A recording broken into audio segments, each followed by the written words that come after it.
Todo mundo acha que conhece Tobirama Senju, o frio, o calculista, o cara que criou o jutsu que matou o próprio sobrinho neto, aquele que os fãs de Naruto adoram odiar ou ficam debatendo toda semana na internet. Mas aqui está o problema. Quase tudo que as pessoas acreditam sobre Tobirama é só metade da história. E a metade que elas estão perdendo, essa é a parte que muda tudo. Tá, então vamos voltar, bem lá no começo. Tobirama nasceu durante o que o mundo de Naruto chama de período dos estados em guerra. E eu quero que você realmente imagine o que isso significa, porque é fácil só falar essas palavras sem sentir de verdade o que elas representam. Imagina nascer num mundo onde a sua aldeia ainda não existe, onde não há aldeias ocultas, sem Hokages, sem academia, sem sistema, nada, só clãs. Dezenas de clãs, espalhados pelo território, se matando o tempo todo por terra, recursos, sobrevivência. Você acorda todo dia sabendo que o clã do lado pode atacar a qualquer momento. Crianças treinavam para lutar assim que conseguiam andar. As pessoas morriam jovens o tempo todo, sem parar. Esse era o mundo do Tobirama desde o primeiro dia que ele abriu os olhos. Ele era o segundo filho de Butsuma Senju, o líder do clã Senju, um dos dois clãs mais poderosos da época, sendo o outro o Uchiha. E desde que nasceu, Tobirama foi criado com uma crença muito específica. Os Uchiha são seus inimigos. Ponto final. Agora, muita gente assistindo isso já conhece o irmão dele, Hashirama, e sabe que Hashirama era basicamente o oposto. Caloroso, idealista, o cara que queria abraçar o Madara, construir uma aldeia juntos e trazer paz para o mundo inteiro através da amizade.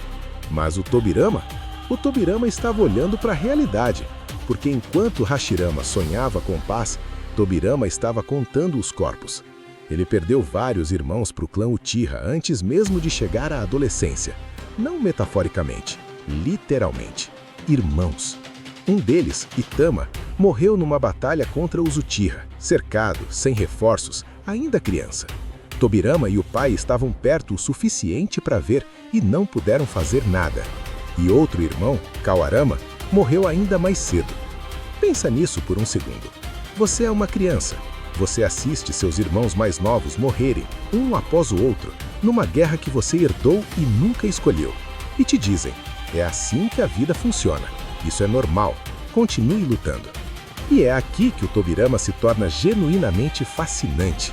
Porque a maioria das crianças nessa situação ou quebraria ou se tornaria completamente fria e insensível. Mas o Tobirama, ele não quebrou. Ele não desligou as emoções. Ele simplesmente decidiu uma coisa. Ele decidiu que sentimentos sem estratégia matam pessoas. Isso se tornou a base de tudo que ele era. Agora, vamos falar sobre algo que quase ninguém menciona quando fala de Tobirama: os jutsus dele. As pessoas conhecem os famosos, a técnica do deus do trovão voador, que é basicamente teletransporte, que ele inventou. Conhecem o jutsu do clone das sombras, conhecem o Edo Tensei, o jutsu de reanimação. Mas aqui está o que a maioria das pessoas pula. Tobirama foi provavelmente o maior inventor de jutsus em toda a história do universo de Naruto. Não só poderoso, não só habilidoso, ele era criativo de um jeito que ninguém da época chegava perto. O deus do trovão voador sozinho é absurdo quando você pensa bem. Minato, o quarto Hokage, que tem o apelido de Relâmpago Amarelo, ficou famoso especificamente por usar essa técnica. Mas ele não inventou, ele aprimorou. A versão original era de Tobirama. E as pessoas esquecem isso, ou nunca souberam. Mas aqui está o que gera as discussões de verdade. O Edo Tensei, o jutsu de reanimação. A técnica que permite trazer pessoas mortas de volta como soldados imortais e quase indestrutíveis. Tobirama criou isso. E toda vez que alguém traz esse assunto, a conversa vai pelo mesmo caminho. Por que ele criaria algo tão desafiador? Por que ele faria isso? E essa é a pergunta certa a fazer. Mas a resposta não é o que a maioria espera. Tobirama não criou o Edo Tensei para usar como arma na guerra. O que o lore sugere é que ele criou explorando os limites do que os jutsus podiam fazer. Ele era pesquisador, no fundo. Era alguém que precisava entender como o chakra funcionava no nível mais profundo. E ele avançou em território que a maioria das pessoas tinha medo até de olhar. Foi imprudente? Talvez. Desafiador? Obviamente. Vimos o que aconteceu quando Orochima e Kabuto começaram a usar décadas depois. Mas isso é algo realmente importante de entender sobre o Tobirama. Ele criou muitas coisas que podiam ser perigosas e então colocou regras em volta disso. Ele criava o sistema para essas coisas. Ele era o cara que dizia, tá, isso existe agora, então vamos construir a estrutura que impede isso de destruir tudo. E é basicamente o que ele passou a maior parte da vida fazendo. Vamos falar sobre a aldeia. Quando Hashirama e Madara finalmente fizeram as pazes, ou pelo menos quando o Senju e os Uchiha acordaram de parar de se matar e criar Konoha, a maioria das pessoas pensa nisso como uma conquista de Hashirama, e foi em muitos sentidos. Mas Konoha como uma sociedade funcionando, isso foi o Tobirama. Ele criou os exames Chunin, ele fundou a Anbu, ele estabeleceu a Academia Ninja, onde as crianças aprendem a ser shinobi. Ele criou o sistema de registro de ninjas. Ele construiu a estrutura administrativa que tornou possível uma aldeia oculta realmente operar. Pensa nisso por um segundo. Hashirama teve o sonho. Tobirama construiu a máquina. E é aqui que as pessoas começam a ter sentimentos complicados sobre ele, porque alguns desses sistemas não eram exatamente suaves. Ele foi quem sugeriu colocar o clã Uchiha na comandância da polícia militar de Konoha. E na superfície, isso parece uma posição de poder, como se ele estivesse dando respeito e autoridade aos Uchiha. Mas aqui está o que as pessoas debatem. Isso era realmente sobre respeito ou foi um movimento estratégico para colocar os Uchiha em uma posição poderosa, mas separada das decisões centrais da aldeia? Porque se foi a segunda opção, então Tobirama basicamente plantou uma semente que eventualmente cresceria como o ressentimento que os Uchiha sentiram por décadas. Um ressentimento que contribuiu diretamente para a situação do Itachi, para o massacre, para todo o arco do Sasuke. Isso foi intencional? Provavelmente não. Tobirama não era malvado, não era cruel, era calculista.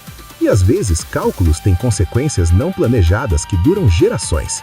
Mas aqui está o outro lado desse argumento. E essa é a parte que fica de fora. Tobirama observou os Uchiha por anos. Ele viu o que aconteceu com Madara quando o irmão dele morreu. Ele literalmente observou, de perto, como a habilidade mais poderosa dos Uchiha, o Sharingan, especificamente o Mangekyo, era ativado por uma dor intensa e uma perda devastadora. Ele viu essa conexão entre emoção e poder e viu o quão perigoso isso podia se tornar quando saía do controle. Então, a cautela dele em relação aos Uchiha não era só preconceito, era reconhecimento de padrões. Era dado. Ele estava errado em deixar essa cautela virar política? Essa é uma pergunta fair. Mas chamá-lo de racista ou maligno baseado nisso, ignorando o contexto, é pular toda a história. Aqui está algo que quase ninguém comenta. Tobirama se tornou o segundo Hokage, mas ele não queria.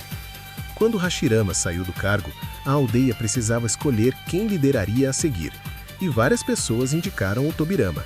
Ele era poderoso, competente, já estava tocando metade dos sistemas da aldeia de qualquer forma. Fazia sentido no papel. Mas Tobirama resistiu, não por humildade, mas porque genuinamente acreditava que outra pessoa poderia ser mais adequada para o cargo. Ele sugeriu outros candidatos. Ele não estava correndo atrás do título. Ele aceitou no final porque a aldeia precisava que ele aceitasse, e ele não ia abandonar a responsabilidade só porque não queria o cargo. Isso é muito consistente com quem ele era. Ele não fazia as coisas por glória pessoal. Ele fazia porque precisavam ser feitas. E então, como Hokage, uma das coisas mais significativas que ele fez foi escolher seu próprio sucessor. Ele não escolheu alguém do clã dele, não escolheu a pessoa mais poderosa que conhecia. Escolheu Hiruzen Sarutobi, um jovem que ele mesmo tinha treinado e no qual acreditava. E essa escolha, ela ecoa por toda a série. Hiruzen se torna o terceiro Hokage. Hiruzen treina Jiraiya. Jiraiya treina Minato. Minato treina Kakashi. Kakashi ensina Naruto. Cada uma dessas conexões remonta ao Tobirama decidindo: essa pessoa tem o que é preciso. Agora, a morte. Essa é a parte que pesa diferente quando você entende tudo o que veio antes. Tobirama morreu durante a primeira grande guerra Shinobi. Ele estava com um grupo dos seus próprios subordinados, incluindo o jovem Hiruzen, e estavam completamente cercados por forças inimigas. Kenkaku e Ginkaku, dois guerreiros extraordinariamente poderosos, os tinham encurralados. Não havia saída limpa. E Tobirama tomou uma decisão.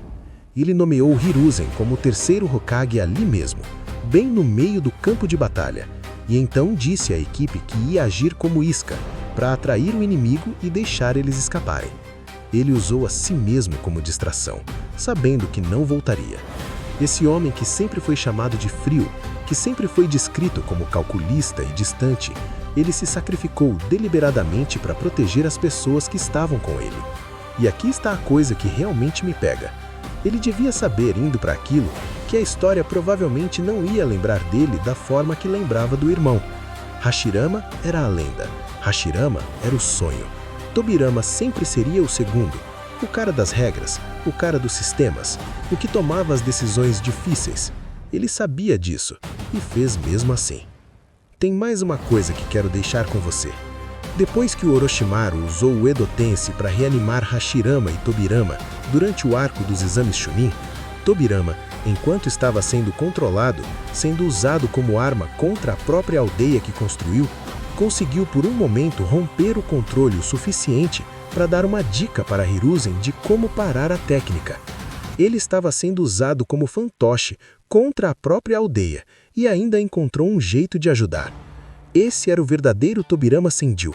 Não um vilão, não um santo. Um homem que cresceu num mundo que destruía as pessoas, que perdeu seus irmãos, que escolheu estratégia em vez de sentimento. Não porque não sentia nada, mas porque entendia que sentimento sem estratégia custa vidas. Ele construiu uma aldeia, treinou as pessoas que definiriam gerações de shinobi, morreu protegendo o futuro e fez tudo isso sem precisar ser amado por isso. Talvez seja por isso que ele é tão fácil de entender errado, porque o tipo de pessoa que faz tudo isso sem precisar de reconhecimento, isso é raro, é genuinamente raro. Se você chegou até aqui, eu quero saber, você já sabia de tudo isso? Ou teve alguma coisa aqui que te surpreendeu de verdade? Comenta aí. E se você curte vídeos assim, se inscreve no canal, tem muito mais vindo por aí.